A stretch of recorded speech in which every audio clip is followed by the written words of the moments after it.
네, 현 시점의 투자 전략이 궁금하신 분들을 위해서 준비했습니다. 드림스탁 나우 시간인데요.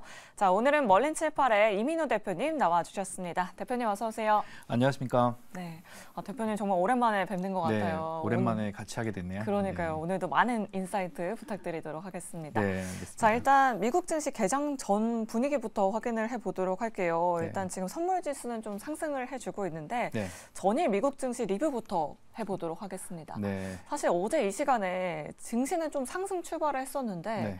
오늘 아침에 또 보니까 결국에는 하락 전환이 됐더라고요. 예, 그 그렇죠. 이유가 무엇이었을까요? 뭐 그 이유 여러 가지 되자면 뭐 여러 가지가 있을 수 있겠는데 네. 지금 봐서는 시장의 이제 CPI 결과 가지고 크게 뭐 예민하게 해석을 한 것 같다 이렇게 말씀을 좀 드릴 수 있을 것 같아요.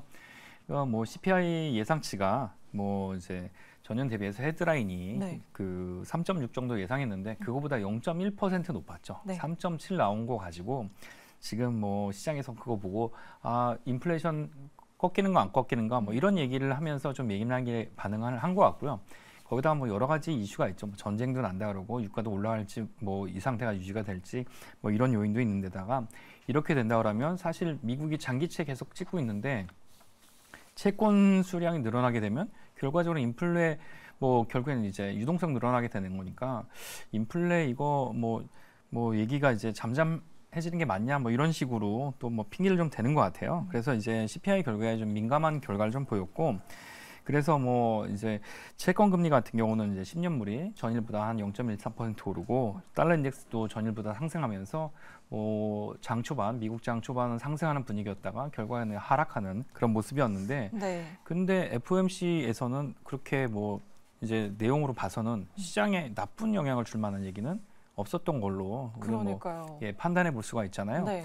특히나 이번 주 같은 경우는 뭐 연준 위원들이 시장에 비둘기파적인 발언들을 굉장히 많이 했었던 것 같아요. 네, 좋게 뭐 그리고 그 중엔 계속 안 좋은 식으로 얘기했던 분까지도 네. 좋게 얘기를 해서 그 좋게 갈 수도 있는 분위기였는데 결과적으로는 뭐 CPI 결과 보고 뭐 그렇게 예민하게 반응을 한 거 아닌가 이렇게 좀 생각해 볼 수가 있겠습니다. 네, 그러면 뭐 FOMC 의사록의 영향은 아닌 것 같고 CPI 때문에 좀 시장이 과도하게 반응한 것 같다라고 볼 수 있을 것 같은데 네. 좀 구체적으로 내용을 하나하나씩 들어보도록 하겠습니다. 네, 심리적인 그런 부분이 여기에 좀 크게 많이 작용을 했는데 네. 사실 이제 다 알고 있었죠. CPI 결과가 이렇게 높게 나오는 건 뭐 유가가 최근에 한 달 동안 많이 올랐으니까 유가가 여기에 반영될 것이다. 뭐 이런 부분은 사실 가만히 좀 됐을 거예요. 네.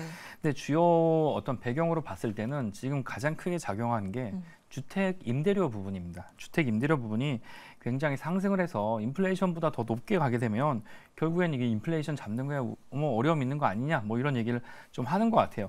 근데 여기 보면 이제 제가 표 하나 가져온 것 중에 네. 지금 그 이제 30년 기준으로 그 뭐 보통 미국에서 집 사면 30년 기준 뭐 이제 그 모기지를 빌리니까 네.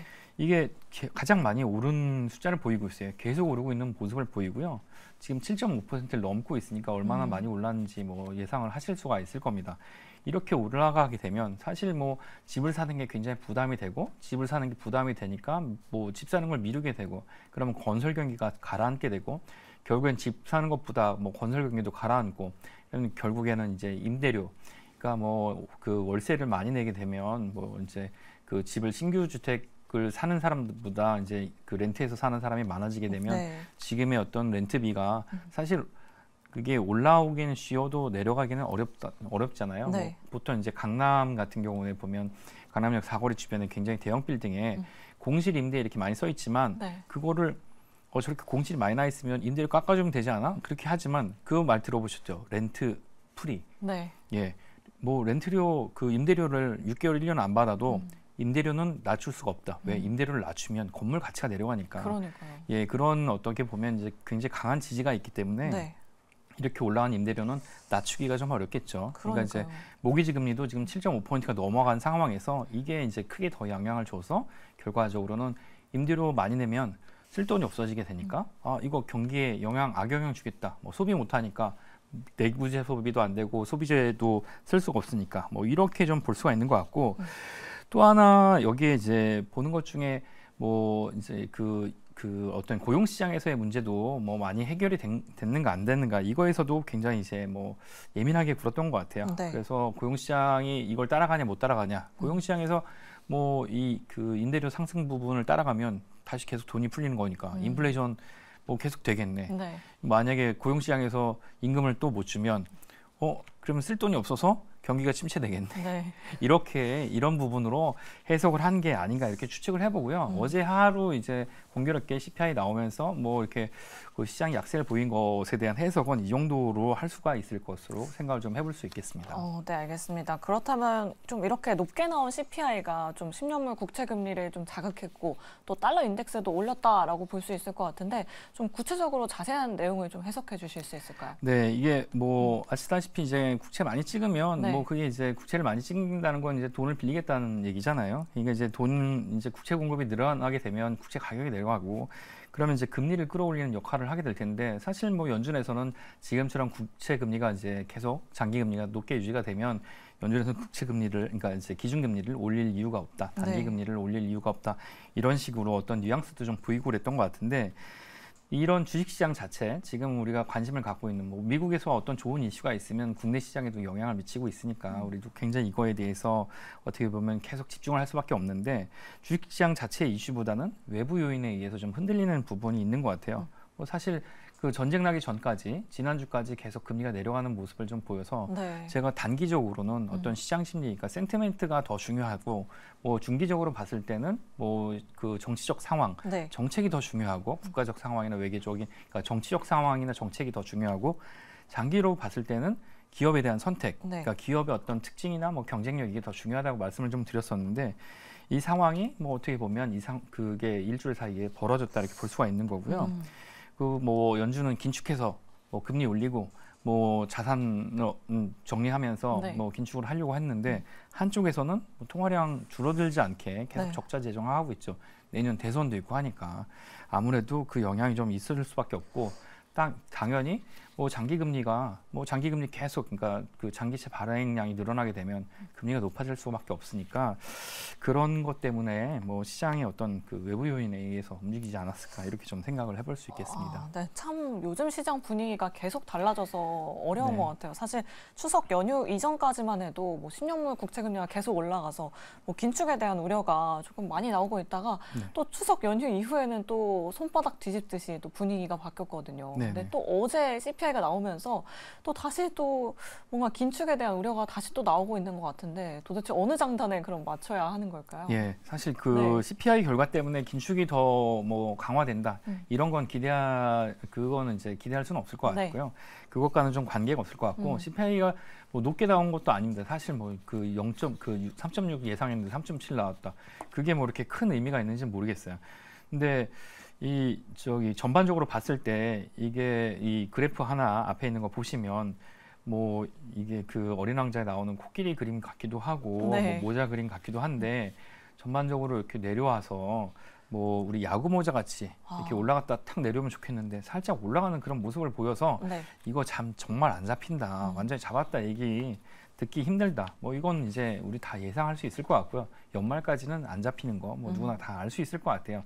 근데 이걸로 끝이 나는 게 아니고 고용 시장에 대한 문제가 좀 있을 것 같은데 지난주 고용 보고서 나왔을 때 뭐 고용 시장에 어떤 굉장히 큰 충격 같은 거 있었잖아요. 네. 너무 고용 시장이 좋으니까 경기 너무 좋다. 경기가 좋으면 좋은 거 아니냐. 뭐 기업 실적도 좋아야 되는데 그렇게 해석을 하지 않았던 부분도 있을 것 같아요. 제가 가져온 것 중에 여기에 이제 그 9월 달에 그 어떤 그 이제 이 직업들이 어떻게 늘어났는지 이걸 보게 되니까 네. 그러니까 이제 그 레저 앤 해스피리티 그러니까 이제 접객업이 굉장히 많이 늘었어요. 9만 6천 건이 늘었고 그리고 이제 정부 부분에서 7만 3천 그리고 헬스케어에서 뭐 6만 6천 정도가 늘어났고 전반적으로 보셨으면 아시겠지만 이 소비하는 부분 그리고 뭐 제조업도 많이 늘어나는 그런 모습을 보였습니다.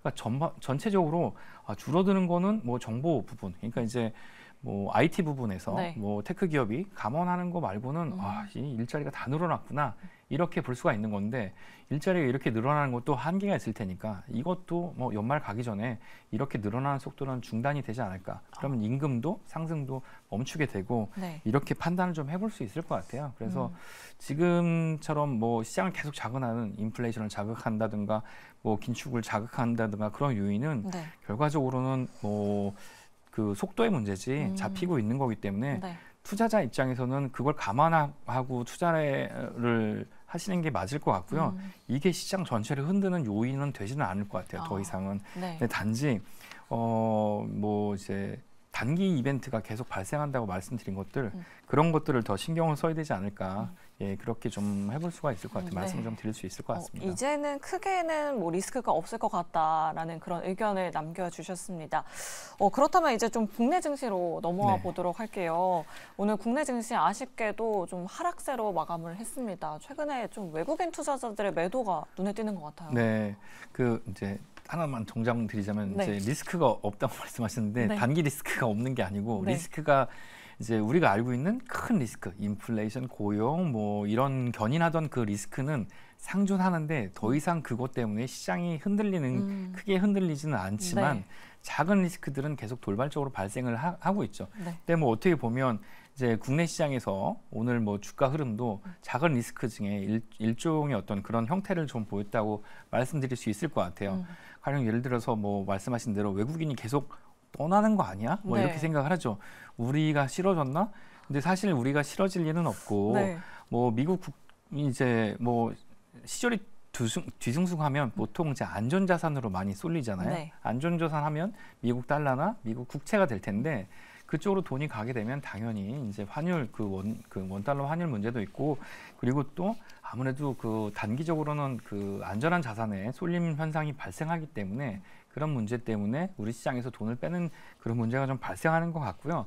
그래서 외국인 투자자의 어떤 수급 문제 때문에 당연히 그 우리나라 그 시장도 영향을 좀 받았던 것 같아요. 특히 이제 외국인 투자자가 올 연초에는 굉장히 강한 매수세를 보였다가 맞아요. 예, 점점 약한 모습을 보이다가 네. 점점 약한 모습에서 다시 돌아오나 뭐 이런 의심을 좀 갖게 하는 모습을 보이지만 사실 네. 기본적으로 우리가 가지고 있는 뭐 요즘에 이제 2차 전지 이제 실적 시즌이 돌아오고 있으니까 뭐 리튬 같은 경우도 가격에 반등을 하는가 안 하는가 뭐 이런 얘기를 하잖아요. 네. 바닥을 쳤는지 뭐 이런 얘기들을 뭐 아마 다른 프로그램에서도 많이 하셨을 것 같은데 그런 경쟁력들은 이제 계속 유지를 할 거예요. 근데 이제 문제는 이 단기적으로 뭐 이런 그 작은 리스크가 계속 발생하면서 이런 수급이 그 어떤 그 등락을 보이면서 생기는 그런 문제점들은 계속 지속적으로 발생을 할 것 같은데 네. 뭐 시장 심리 때문에 금리가 올라가고 그리고 또 원달러 환율 변동 때문에 뭐 이 외국인 같은 경우가 이제 매도세가 더 강한 모습을 좀 보이고 수급이 좋지 않고 그러다 보니까 뭐 국내 시장이 약세를 보일 수밖에 없는 그런 상황인데 반면에 이런 요인 속에서 뭐 이제 어떤 그 중동의 이스라엘과 그 팔레스타인 간의 어떤 전쟁 분위기 이런 것 때문에 뭐 이제 뭐 보통 이렇게 세 가지가 오르면 좋지 않다고 얘기를 하는데 그 이제 그 기름값, 그러니까 네. 이제 석유와 관련된 업종, 그리고 뭐 식량과 관계된 업종, 그리고 또 하나가 이제 방산인데 이 세 개가 동시에 오르면 네. 전쟁이나 전쟁이 났거나 전쟁을 대비하는 거기 때문에 인류 사회는 좋지 않다고 하는데 공교롭게도 뭐 오늘 우리 증시에서는 세 개 업종이 다 상승하는 모습을 그러니까요. 예 보였습니다. 네. 그래서 근데 이제 뭐 그냥 하나 말씀드릴 수 있는 거는 제가 여기 지금 그 USA 투데이를 이제 표지를 가져왔는데 네. USA 투데이 보면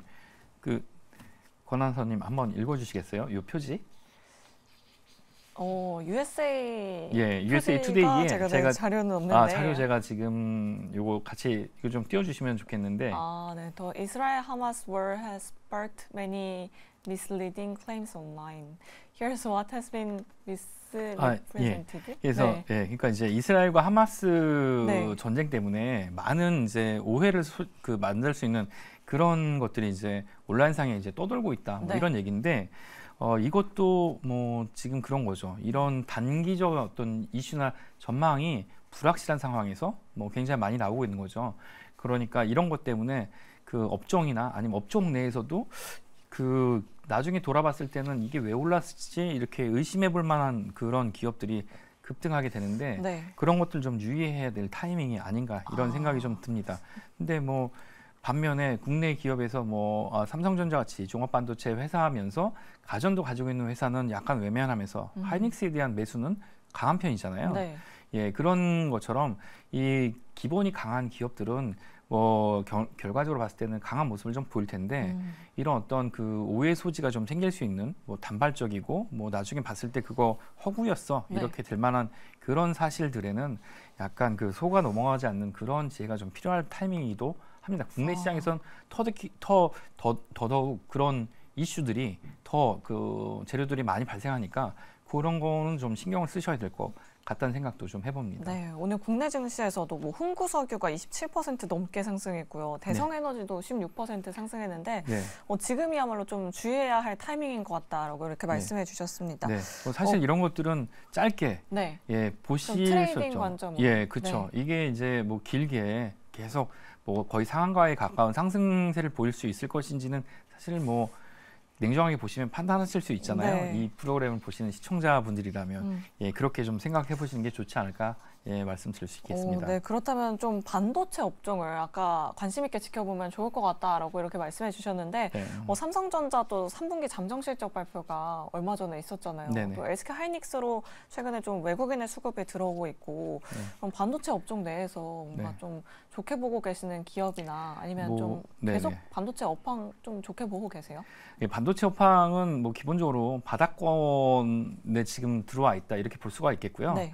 이 바닥권에서 언제 탈출하냐가 사실상 문제라고 할 수가 있겠어요. 경기가 좋아질지 나빠질지에 대한 얘기를 맨날 하면서도 사실 뭐 경기 나빠진다 얘기 뭐 그렇게 많이 했지만 우리 네. 정말 나빠졌는지 항상 우리 삶은 팍팍하다 이렇게 얘기하지만 정말 나빠졌는지는 그렇게 나빠졌다 말하기는 좀 어려운 상황이잖아요. 네. 근데 뭐 이렇게 종목을 말씀을 드리면 뭐 한미반도체나 뭐 이런 것들 같은 경우는 사실 지금부터 어떤 그 모멘텀 같은 경우는 발생하고 있는 그런 상황이죠. 근데 뭐 그렇다고 해서 이 모멘텀의 유지가 될 것인지는 이 자체가 완제품을 파는 그런 기업들이 아니기 때문에 이 종단에 있는 그러니까 이제 엔드 유저라고 할 수 있는 최종 소비 단계에 있는 기업들이 어떤 계획을 가지고 어떤 시설 투자나 설비 투자의 계획이 있는지에 따라서 달라질 수 있기 때문에 기본적으로 지금 반도체의 어떤 재고도 바닥권이고 사실 이제 최저에 가깝고 그리고 뭐 이전 그 가격도 거의 바닥권에서 탈출하고 있는 그런 모습이기 때문에 네. 결과적으로는 뭐 이 반도체 업황 자체가 그럼 회복 단계에 조만간 접어들고 있는 게 아닌가 이렇게 말씀을 좀 드릴 수는 있겠습니다. 네, 사실 뭐 시장 센티멘트가 지금 좀 시장을 지배하고 있는 것 같다라고 이렇게 말씀을 해주셨는데 이럴 때야말로 좀 확실한 섹터, 실적이 잘 나오는 섹터에 집중을 해야 한다라고 네. 이렇게 예, 좀 정리를 해볼 짧게, 수 예. 있을 것 같습니다. 자, 그렇다면 오늘 또 소개해 주실 인물이 있다고 하셨는데 또 매번 좀 네. 월가의 대가들을 계속 소개를 해주고 계시잖아요. 네. 좀 투자 전략을 세우는데 많은 도움이 되는 것 같아요. 네. 오늘 소개해 주실 분 어떤 분일까요? 네, 뭐 제가 월가의 대가들이긴 한데 네. 대가라고 해서 뭐 항상 끝이 좋은 건 아니고 유명인들이기도 하죠. 네. 사실 뭐 유명인들을 많이 말씀을 좀 드렸는데 오늘은 그 빌 그로스하고 제프리 건들락이라고 뭐 네. 구채권왕, 신채권왕 해서 뭐 이제 2010년 전 그 10년대까지 채권왕이었고 최근에 채권왕 이 두 명의 채권왕에 대해서 좀 말씀을 좀 드리려고 하는데요. 네, 사실 채권 투자가 요즘에 정말 인기가 많았잖아요. 네, 그렇죠. 특히 뭐 국내 그 투자자들이 일본까지 가서 채권 투자를 많이 하셔서 네. 최근에 그렇게 큰 재미는 못 보신 걸로 제가 알고 있는데 이제 환율 엔화율이 그렇게 많이 또 계속 내려갈지는 뭐 사실 또 모르셨겠죠. 네. 예, 지금 뭐 800원대까지 내려가고 뭐 그런 거 보니까 뭐 그렇다고 해서 그게 계속 지속되지는 않겠지만 근데 채권 투자 제가 말씀드리는 거는 기본적으로 지금 그 주식시장을 흔들고 있는 게 채권 금리의 영향이 너무 크기 때문에 네. 그 부분을 좀 말씀드리는데 이 두 명의 그 채권왕들을 통해서 그걸 말씀드리려는 건 아니에요. 이분들을 따라하거나 배워야 된다. 뭐 평소에는 어떤 그 교훈적 얘기를 좀 말씀을 드렸는데 그런 건 아니고요. 네. 이분들이 이 빌그로스 같은 경우는 굉장히 많이 성공을 하다가 그 이제 실패하고 뭐 떠나게 된 이제 은퇴를 공식적으로 2019년쯤에 하셨는데 그 끝이 되게 안 좋았어요. 마지막 3년 동안은 계속 적자 나거나 뭐 그 자기가 운영하는 펀드의 절반이 자기 돈이고 뭐 그랬으니까 네. 엉망진창이었죠. 근데 이분이 기본적으로 이 채권 투자를 하신 분들은 시장을 볼 때 굉장히 비관적이고 굉장히 보수적인 그런 시선을 보게 됩니다. 네. 그래서 손실보다는 안정적 성장을 계속 지속적으로 유지하는 걸 기대를 하고 또 목표로 하게 되는데, 그런데 뭐 30년 넘게 34년 뭐 이렇게 이상 투자했던 빌그로스도 막판에는 굉장히 좋지 않았거든요. 근데 이게 고집을 굉장히 많이 부리고 막판에는 이제 남의 말을 듣지 않고 주변의 어떤 운영자도 채권 운영자도 다 자기 사람을 심어 놓고 나니까 그 다음에 변하는 환경에서 그 대비하지를 못했는데, 네. 지금 그 이제 시청자분들이 투자하는 종목이나 어떤 섹터도 어떻게 보면 지금 이 프로그램을 보시는 분들조차도 계속 공부를 하려고 보시는 거잖아요. 네. 자기가 다 맞다고 생각하면 34년 동안 뭐 이 그 제프리 건들 빌그로스 같은 경우는 80억 달러짜리 자기 뭐 이런 재단도 만들고 했기 때문에 뭐 그 정도면 사실 뭐 실패했다고 말할 수는 없는 인생이지만, 그 이 프로그램을 보시면서 계속 그 어떤 정보나 시선을, 그러니까 이런 여러 가지 시각을 업데이트 하시려고 하는 거라고 생각이 좀 됩니다. 근데 이런 그 빌그로스 같은 경우는 막판에 어떤 성공의 끝에 가서 자기가 가지고 있던 어떤 비율을 전혀 꺾지 않는 그런 모습을 가지고 있었어요. 한창 때는 연준에서 이 빌그로스에게 그 시황이나 시장 동향을 물어보고 그리고 경제 정책에 참고를 하기도 했었는데, 막판에 가서는 너무 많이 틀려서 사실 손실이 어마어마한 그런 모습을 좀 보이기도 했죠. 네. 그리고 이 이제 그 빌그로스 이후에 제프리 건들락이라는 그 채권왕, 새로운 채권왕이 나타나게 됐는데, 이 그 더블라인 캐피털 창립자라고 하고 또 가장 최근에는 가장 큰 규모의 채권을 운영하면서 유명하기도 한데, 이분 또 앞에 나가서 연설하는 거 되게 좋아하셔갖고 네. 뭐 영어를 잘하시는 분들은 직접 찾아보시면 이분이 이제 인터뷰 하시거나 강의하는 것도 많이 보실 수 있을 거예요. 근데 이분이 이 근래 한두 달 사이에는 좀 직접 나와서 출연하는 게 좀 뜸하고 인터뷰 형식의 기사들만, 영문 기사들만 보실 수가 있는데, 네. 어떤 내용을 요즘에는 이야기를 했을까요? 네, 요즘에는 너무 많이 틀려하고 네. 예, 부끄러워서 못 나오실 수도 있겠습니다. 근데 작년 1년 전, 그러니까 작년 여름부터 여름, 가을 뭐 이때만 하더라도 채권 반드시 사야 되고 장기채 사야 되고 네. 그리고 주식 투자보다는 채권 투자가 확실히 낫고, 왜 그러냐면 이제 미국이 반드시 경기 침체, 디플레이션으로 빠질 거기 때문에 네. 금리를 내릴 수밖에 없고 뭐 이런 얘기를 하셨고요. 사실 올해 초까지만 해도 미국 경기 침체 온다 하더니 안 왔어요. 네, 전혀 오지 않았죠. 그리고 또 하나 이제 주시할 게, 그 3월 달에 그 이제 이런 그 캘리포니아에 있는 은행들 파산할 때 이걸 시작으로 해서 연쇄 파산이 일어날 거라고 이 건들락이 그렇게 얘기를 하셨는데, 네. 사실 그때 뭐 전혀 그런 일이 벌어지지 않았고 그때만 하더라도 결과적으로는 이제 연준의 피벗, 그러니까 올해 안에 뭐 연준의 자세는 완전히 바뀌어서 뭐 내려갈 거라고 네. 그 금리를 내릴 수밖에 없겠다 얘기를 했습니다.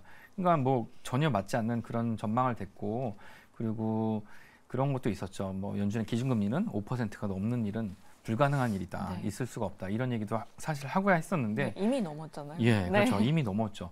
근데 앞으로 더 넘을 가능성도 있다. 이런 얘기가 나오기도 하고. 근데 이게 왜 이렇게 틀리냐면, 기본적으로 자기가 가지고 있는 자산을 바탕으로 해서 네. 시장 뷰를 갖기 때문입니다. 자기가 3%짜리 채권이 90%가 있는데 네. 그래서 금리가 더 올라가면 어떻게 되겠어요? 손실이 엄청나겠죠. 그러니까요. 금리가 2%, 1% 내려가야 자기가 어떻게 수익을 낼 수 있는 그런 게 되겠죠. 그러니까 기본적으로 자기가 가지고 있는 포지션, 네. 자기가 가지고 있는 자산, 이 상태에서 판단을 하거나 시장을 보면 대부분 나와 다른 판단이나 나와 다른 자산은 또 틀리다고 할 수 있는 거죠. 틀리다고 얘기를 하고, 네. 그리고 그 현실을 받아들이는데 상당히 문제가 생기게 되는 거죠. 그러니까 채권 투자자들이, 그러니까 채권 운영 그 매니저들이 네. 올해 거의 뭐 상반기에 울다시피 했었어요. 네. 그러니까 이제 그런 거를 봤을 때는 그런 매니저들은 자기 돈이 아닌데도 그랬잖아요. 근데 이제 개인 투자자들 같은 경우는 이렇게 이제 시장 변화가 많을 때 이제 뭐 포트폴리오 짧게 잡고 뭐 나는 너무 리스크 크게 지지 않는다. 네. 그리고 어떤 이벤트나 어떤 뭐 재료에 바로바로 대응하겠다. 이런 식으로 나오게 된다 그러면 이렇게 뭐 확고한 뷰, 뭐 바꾸지 않는 뷰, 이런 걸 가지기는 좀 어렵다고 생각이 됩니다. 그러니까 제가 말씀드리려고 하는 건, 뭐 이분들 다 몇 조 원, 몇십 조 원씩 다 돈을 많이 벌고 성공하셨지만 맞아요. 그럼에도 불구하고 이렇게 손실을 낼 수밖에 없는 가장 큰 이유는 자기가 가진 자산을 기반으로 해서 네. 세상을 보고 아, 그런 시각을 가지고 있기 때문이에요. 그래서 유연한 사고는 계속 돼야 될 것 같고요. 그리고 뭐 전쟁이 끝나지 않고 뭐 오늘 보니까 뭐 미국 정부에서 그저께만 하더라도 이스라엘에 대해서 전적인 지원을 모든 지원을 하겠다고 하더니 네. 오늘 뭐 오전에는 미국에서 뭐 이스라엘이 하마스와 전쟁을 하는 거는 뭐 찬성하지만 그 팔레스타인 민간이 다치는 건 절대 그러니까요. 조심하라. 네.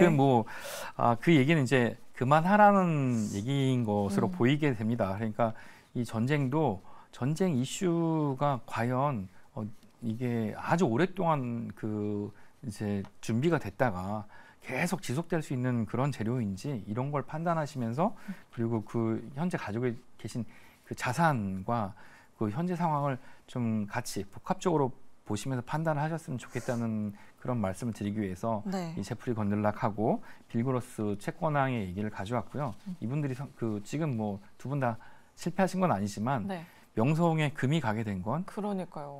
기본적으로 시장 분위기가 그만큼 좀 변동성이 많이 심한 상황인 것 같아요. 네. 그렇죠. 정말 예측하기 어려운 시장인 것 같고요. 기본적으로 뭐 이렇게 금리가 급격하게 높아지는 시장도 처음이고 그리고 또 원자재 가격도 예측하기가 좀 어려운 상황에 네. 고용 시장도 마찬가지고 거기다 전쟁까지 나면서 그러니까요. 뭐 이스라엘과 사우디가 수교를 하는 입장에 네. 내년 대선이라는 엄청나게 큰 이슈가 있고 또 우리나라 같은 경우는 그 지금 그 건설사나 뭐 PF 얘기가 많이 나왔다가 좀 들어갔잖아요. 네. 근데 그 반면에 이제 부동산 시장에 대한 위기가 많이 나왔지만 그래도 어느 정도 유지가 되는 가장 큰 이유 중에 하나는 뭐 어떤 게 있을까요?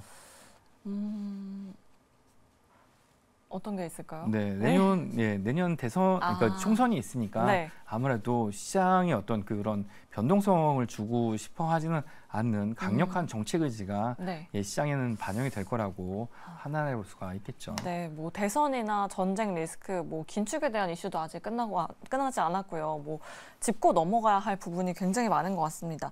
그렇다면 일단 좀 당장 다음 주 시장부터 좀 전망을 해봐야 할 것 같은데 다음 주 시장은 좀 어떻게 전망하세요? 대표님? 다음 주 같은 경우는 뭐 소비자 그 지표가 좀 나오는데 그거 가지고 약간 이것처럼 예민하게 반응을 할 것 같아요. 사실 이렇게 반응하지 않아도 될 것 같고요. 그리고 등락을 하는 그 이슈들은 단기 이슈가 더 가능성이 클 것 같고 네. 뭐 오늘 같은 경우도 뭐 애너햄, 그러니까 이제 뉴욕의 어떤 경찰국에서는 이제 휴가도 못 가게 하더라고요. 일주일 동안. 팔레스타인 그 지지 집회가 뉴욕에서 엄청나게 크게 열리는데 네. 그것 때문에 뉴욕 뭐 경찰들은 비번도 없고 휴가도 못 가고 뭐 그런 상태로 대기 중입니다. 그러니까 이제 절대적으로 미국이 뭐 팔레스타인, 그러니까 이스라엘 편을 들거나 그럴 수 없는 상황이기 때문에 전쟁이 그러면 계속 지속되거나 확전될 수 있는가 계속 흥미진진하게 뭐 예전에 테슬라의 일론 머스크와 네. 마크 주커버그가 싸우냐 안 싸우냐를 사람들이 흥미처럼 봤지만 사실 그거는 그냥 지나가는 이벤트였잖아요. 네. 근데 이거는 사람이 죽고 사는 그런 어떤 이벤트인데도 불구하고 계속 나와서 뭐 확정이 되냐, 뭐 어디로 가냐, 뭐 미사일이 얼마 떨어졌다 이런 얘기를 하는데 결과적으로는 이것도 그렇게 장기로 지속될 요인인지는 한번 차갑게 생각해 봐야 될 거라고 생각이 듭니다. 네, 알겠습니다. 자, 오늘 대표님과 함께 했고요. 멀린 칠발 이민우 대표님 늦은 시간까지 너무 감사드립니다. 오늘 말씀 고맙습니다. 감사합니다.